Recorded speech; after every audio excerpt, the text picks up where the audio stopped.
Lucas Vázquez va faire ses adieux au fond du Real Madrid aujourd'hui. Il va quitter le club avec un accomplissement énorme, une armoire remplie de trophées dont 23 titres. Il s'agit donc de 5 Ligues des Champions, 4 Coupes du Monde de club ancien format, 4 Super Coupes d'Europe, 4 Championnats d'Espagne, une Coupe du Roi, 4 Super Coupes d'Espagne.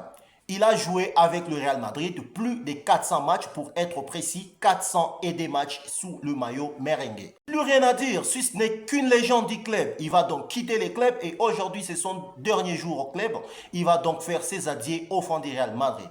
Merci Lucas Vázquez, tu as été une légende pour nous et tu vas tellement nous manquer. Dans cette vidéo, nous allons alors plonger ensemble dans les coulisses du mercato du Real Madrid. Alors, je t'invite de regarder cette vidéo jusqu'à la fin, car la dernière information est tout simplement une bombe. Lâche-moi donc un gros pouce bleu pour réveiller l'algorithme. Et si tu n'es pas abonné à la chaîne, abonne-toi à la chaîne, active la cloche des notifications. Et maintenant que c'est fait, c'est parti.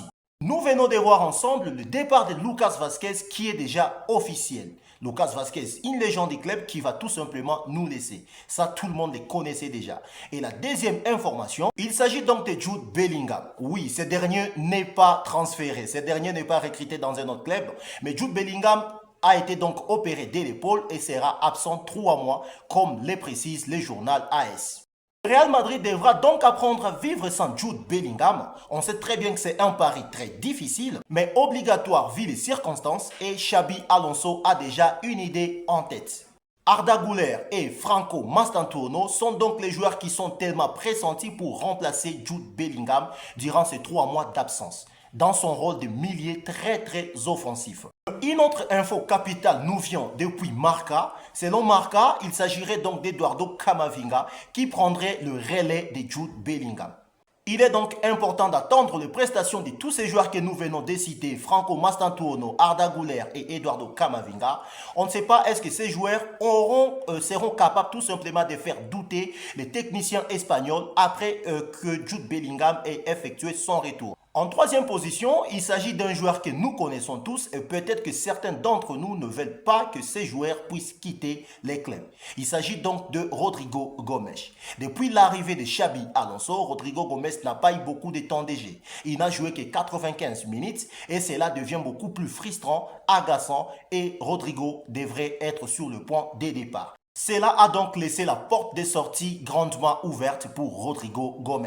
Et plusieurs clubs détails ont déjà manifesté l'intention de s'offrir les services de Rodrigo Gomes, notamment le Bayern Munich, Arsenal et surtout Liverpool qui également serait entré dans la course pour avoir les techniciens brésiliens. À voir ce mercato du Real Madrid, il semblerait que Florentino Pérez a vraiment perdu les contrôles.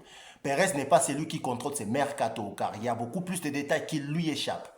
Alors pour compenser le départ de Rodrigo Gomes et une sortie probable de Dani Ceballos et Brahim Diaz, le Real Madrid serait donc dans la course pour signer un cadre de Liverpool, Alexis McAllister.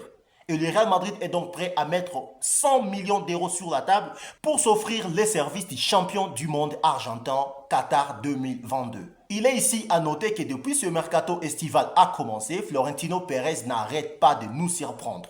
Le vieux père est tellement surprenant de par ses décisions, des sorties tout comme d'entrée. C'est tellement flou, moi je pense que le vieux père est tellement perturbé. C'est ainsi qu'à part McAllister et tous ses défenseurs déjà recrutés au club, dont Trent Alexander-Arnold, Dean Howson et Alvaro Carreras, le Real Madrid serait encore une fois intéressé par un défenseur et il s'agit également d'un cadre de Liverpool qui est sur le point de départ, c'est Ibrahima Konaté. Et vu les circonstances actuelles, Liverpool n'est pas donc prêt à laisser Ibrahima Konaté partir libre. Les dirigeants de Liverpool sont donc convaincus que Ibrahima Konaté ne veut pas renouveler son contrat au club et veulent à tout prix le vendre dès cet été pour ne pas le laisser libre en 2026.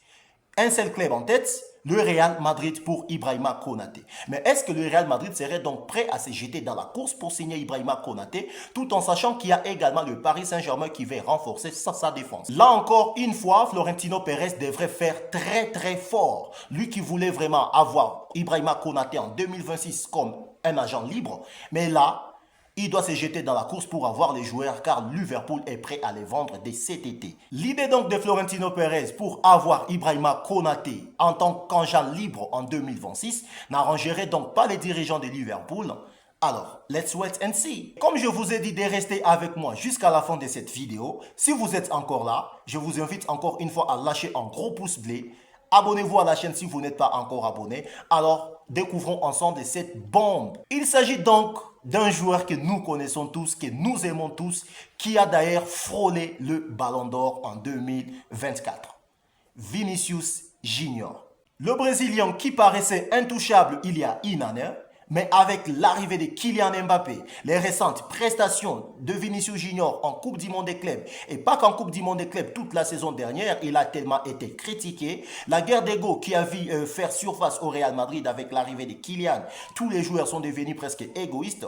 Et surtout, les différents contractuels de Vinicius qui ne veut pas en tout cas renouveler son contrat parce qu'il veut avoir un salaire qui est plus élevé que tous les autres joueurs du club. Son départ devient de plus en plus probable. Ne l'oublions pas, plusieurs clubs sont donc prêts à tout miser pour avoir les services du Brésilien. Il y a donc deux clubs qui ont manifesté le grand intérêt de recruter Vinicius Junior. Notamment en Europe, nous avons Liverpool qui est prêt à tout miser. Liverpool qui prépare déjà en coulisses une offre tellement énorme pour recruter Vinicius Junior. Et surtout avec les départs probables de Luis Diaz qui peut quitter Liverpool pour aller au Barça ou au Bayern Munich. Liverpool a donc formulé une offre de 100 millions plus 30 millions d'euros pour recruter Vinicius Junior. Et sans oublier l'Arabie Saoudite, nous avons Al Hilal qui avait déjà manifesté son intérêt pour les joueurs depuis l'été dernier, qui était prêt à offrir un contrat colossal du jamais vu au monde avec un salaire qui pouvait aller jusqu'à 1 milliard d'euros sur 5 ans. Pensez-vous que Vinicius Junior va quitter le Real Madrid dès cet été? À entendre tout ce que nous venons de dire, le mercato du Real Madrid est tellement perturbé. Alors j'ai une question pour les madridistes du monde entier. Que pensez-vous de ce mercato du Real Madrid? Moi, je vois un Florentino Pérez déjà perturbé.